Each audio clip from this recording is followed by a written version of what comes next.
Ciao a tutti ragazzi, sono Andrea e benvenuti in un nuovo video. In questo video volevo aggiornarvi sul mio simulatore della Serie A, perché la Serie A è ricominciata e ho dato in pasto al mio simulatore il recupero della 25esima giornata e la 27esima giornata che si è appena conclusa, dove la Juve ha allungato sulla Lazio, che ha perso con l'Atalanta, e l'Inter ha perso punti col Sassuolo. Vediamo cosa ha modificato. Ho modificato i punteggi iniziali, ho eliminato la giornata giocata, ho eliminato lo scontro diretto e ho essenzialmente sistemato il caso di pari punti tra Lazio e Atalanta, perché ora l'Atalanta è in vantaggio negli scontri diretti contro la Lazio.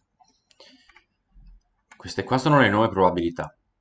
Quindi la Juve sale al 76, quindi la Juventus ora ha tre quarti delle probabilità di vincere. Quindi la Juve si sta indirizzando verso la vittoria. Ora, 3 volte su 4 è ancora una probabilità assolutamente non sufficiente per dire la Juve ha già vinto. No, non è così. Però guardiamo soprattutto Inter-Atalanta, perché a veder così, specie vedendo delle quote molto molto basse per l'Inter e l'Atalanta in certi siti, mentre in realtà Inter e Atalanta sono veramente fuori dai giochi.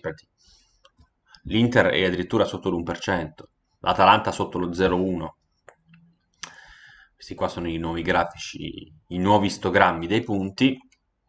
Vedete l'Inter, il punteggio più probabile è 78, per la Juventus è 89, per la Lazio è 86.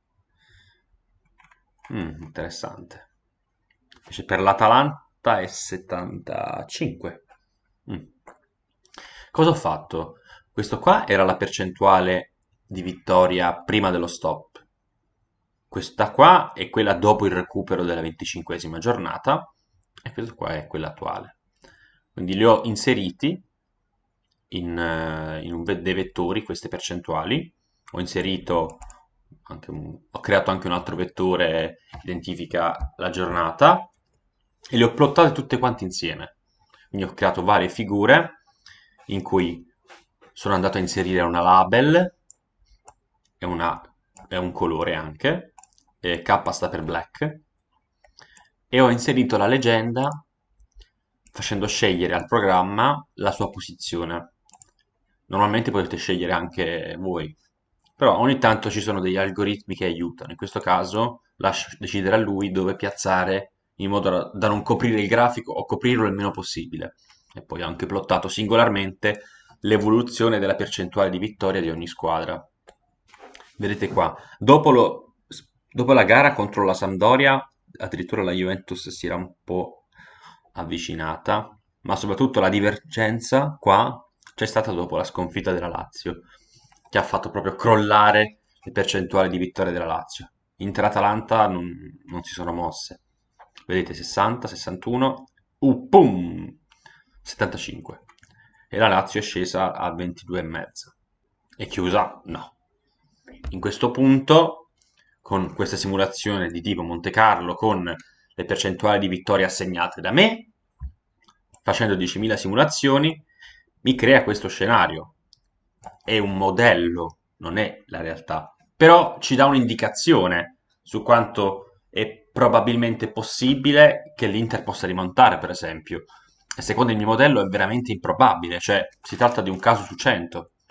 La cosa interessante sarà questa, vedere come si evolveranno questi grafici nel tempo. Io credo che alla fine, come per il caso del Bayern Monaco, la Juventus, questo grafico andrà a convergere a 100%. Però vedremo, insomma. È abbastanza improbabile che la Juve non vinca lo scudetto, però non si sa mai. Ha già perso 2 titoli contro Lazio e Napoli. Ah, poi anche ho convertito in quote, cioè ho semplicemente fatto n, cioè il numero totale, diviso la percentuale della vittoria. Per esempio per la Juventus la quota è 1,3. Quindi se voi andate a vedere le quote, vedrete che tipo l'Inter, almeno prima della gara col Sassuolo, quotata a 9, quando invece la quota, diciamo, limite, a seconda del mio modello, è 100, significa che tutte le quote sotto il 100 sono a perdere. Quindi evitate di giocare. O al massimo, l'unica quota decente era la Lazio, almeno prima dell'Atalanta, che era quotata circa a 3,5. Prima la Lazio era quotata circa a 2. Ora, vedete, è aumentata a 4,5. Significa che tutte le quote sotto il 4,5, secondo il mio modello, sono da buttare, sono quote perdenti a lungo periodo. Naturalmente, se giocate una sola volta, tutto questo discorso è inutile. Però per chi gioca continuamente deve andare a giocare delle quote vincenti a lungo periodo, cioè quelle che alla lunga ti fanno vincere, non caso per caso, naturalmente. Chi sa giocare a poker sa di cosa sto parlando. Tutto qui.